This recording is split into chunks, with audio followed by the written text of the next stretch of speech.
একসময় একটা ছোট্ট মেয়ে ছিল।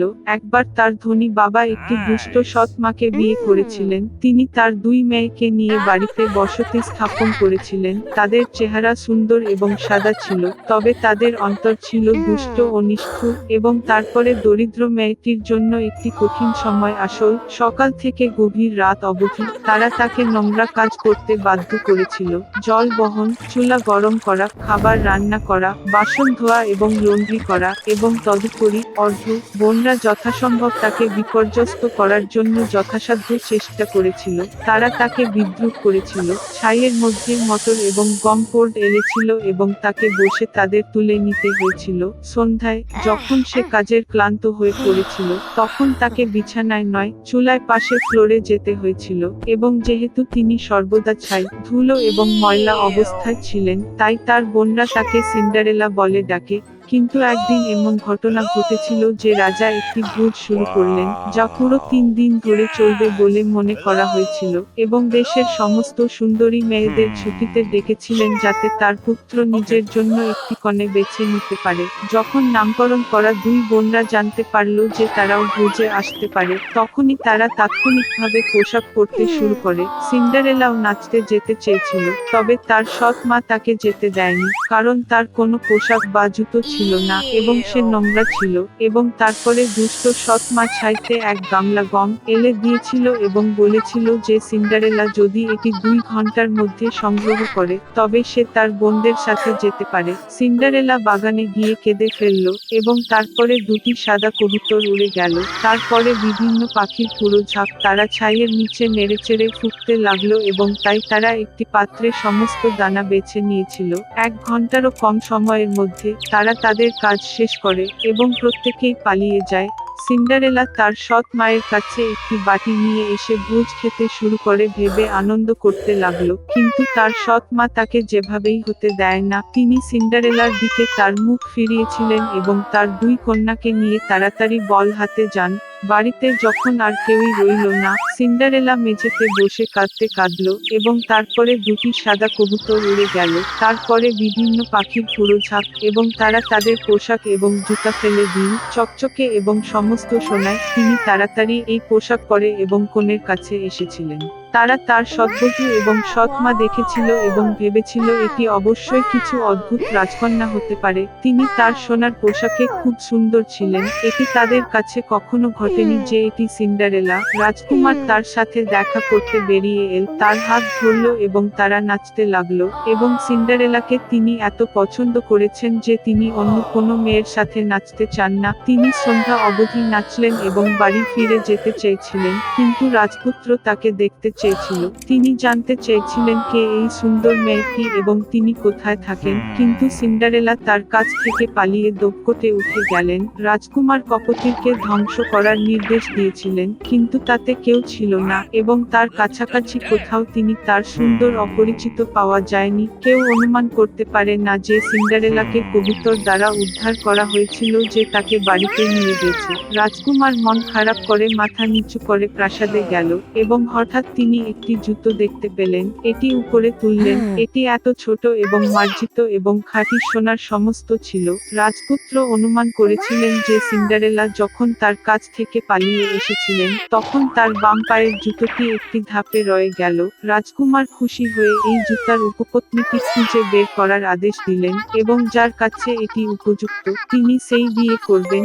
পিতা মাতা বল থেকে ফিরে এসেছিল। তারা দেখতে পেল যে সিন্ডারেলা তার শার্টে ছাইয়ের উপর শুয়ে আছে, এবং চুলার কাছে একটি হালকা আলো ছিল। উভয় বোন তাদের ঘরে গেলেন এই আশায় যে আগামীকাল তারা সেই সোনার স্লিপারটি রাখবে। সেই ভাগ্যবান। পরের দিন, রাজপুত্র তাদের বাড়িতে এসেছিলেন এবং বলেছিলেন যে যে কেউ তার ভবিষ্যতের স্ত্রীর জুতো চেষ্টা করতে চায় তাদের বেরিয়ে আসা উচিত। 2 বোন বাইরে এসেছিল, এবং সৎ মামা সিন্ডারেলাকে ঘরে তালা দিয়েছিল এবং তাকে বাইরে বেরোতে দেয় না। বড় বোন এটি চেষ্টা করে, একটি ছোট জুতো। ছোট বোন এটি চেষ্টা করে, জুতো দুর্দান্ত। রাজপুত্র চলে যাচ্ছিলেন, কিন্তু সিন্ডারেলা জানালা থেকে উঠে তার কাছে ছুটে গেলেন, এবং সে একটি জুতো পরে করেছিল এবং এটি কেবল তার জন্য উপযুক্ত। রাজপুত্র তার চোখে তাকালো এবং তার মধ্যে খুব সুন্দরী মেয়েটি চিনলেন যার সাথে তিনি নাচলেন। তিনি সিন্ডারেলাকে নিয়ে গেলেন, তাকে একটি ঘোড়ায় চাপালেন এবং তার সাথে একটি বিবাহ খেলতে রাইড করলেন এবং তিনি বোন এবং সৎ মাকে তাদের বাড়িতে তালাবদ্ধ করার নির্দেশ দিয়েছিলেন এবং তাদের কখনোই সেখানে থেকে বেরোন না। তাদের কুৎসা ও প্রতারণার জন্য এভাবেই তাদের শাস্তি দেওয়া হয়েছিল। এক রাজকন্যা একটি বিলাসবহুল দুর্গে থাকতেন। তার বয়স মাত্র 14 বছর, তবে তিনি ভয়াবহভাবে ক্ষতিগ্রস্ত এবং মুদি ছিলেন। একবার তিনি এপ্রিলের জন্য কিছু নিয়ে এসেছিলেন এবং নতুন বছরের ভোজসভায় বসন্তের ফুল ছিল। তিনি একটি ডিক্রি জারি করেছিলেন যাতে তিনি বসন্তের সূচনার ঘোষণা করেছিলেন এবং যে রাজপ্রাসাদে স্নোড্রপস নিয়ে আসেন তাকে উদার প্রতিদান দেওয়ার প্রতিশ্রুতি দিয়েছিলেন। শহরের উপকণ্ঠে একটি ছোট্ট বাড়িতে তার মেয়ে এবং সৎ কন্যার সাথে এক সৎ মা থাকতেন। সৎ মেয়েটি খুব মধুর ও দয়ালু মেয়ে ছিল এবং তার নাম মাসা। সৎ মা এবং কন্যা খুব অলস এবং ক্রুদ্ধ ছিলেন এবং তারা দরিদ্র মেয়েটিকে প্রতিটি সম্ভাব্য উপায়ে আঘাত করেছিলেন। তারা প্রকৃতপক্ষে রাজকন্যার দ্বারা প্রতিশ্রুতি প্রাপ্ত পুরস্কারটি পেতে চেয়েছিল, তবে শীতকালে তুষারপাতগুলি কোথায় পাবেন তা তারা ভাবতে পারেনি। বুড়ো মহিলা মাসাকে তাদের বসন্তের ফুল আনতে বনে পাঠানোর সিদ্ধান্ত নিয়েছে। সৎ মেয়েটি তার সৎ মাকে তার প্রতি করুণার জন্য অনুরোধ করতে লাগলো, কারণ বাইরে অন্ধকার এবং শীত ছিল এবং শীতকালে কোনো ধরনের তুষারপাত হতে পারে। কিন্তু লোভী বৃদ্ধা কিছুই শুনতে চাননি। সে একটি বড় ঝুড়ি দিয়েছে এবং মাসাকে দরজা থেকে তাড়িয়ে দিয়ে হিমশীতল মেয়েটি একটি অন্ধকার বনে খুব ভয় পেয়েছিল। হঠাৎ দূরত্বে সে একটি আলো দেখল। তিনি আনন্দিত হয়ে তার সাথে দেখা করতে গেলেন। দেখা গেল যে এটি একটি বিশাল জ্বলন্ত আগুন এবং তার চারপাশে 12 জন নিজেকে উষ্ণ করছে। তার সাহস বাড়িয়ে মেয়েটি তাদের কাছে এসেছিল এবং বলেছিল যে দুষ্ট সৎ মা তাকে জঙ্গলে নিয়ে গিয়ে তুষারপাতগুলি সংগ্রহ করে। দেখা গেল যে 12 মাস ছিল। ভাইয়েরা মাসার জন্য দুঃখ পেয়েছিল এবং তারা তাকে সাহায্য করার সিদ্ধান্ত নিয়েছে। ভাই এপ্রিল একটি বানান উচ্চারণ করেছিল এবং হঠাৎ বসন্ত এসে জঙ্গলে এবং ক্লিয়ারিং এ এসেছিল। তুষার গলে সবুজ ঘাসের উপস্থিতি, তুষারপাত প্রস্ফুটিত।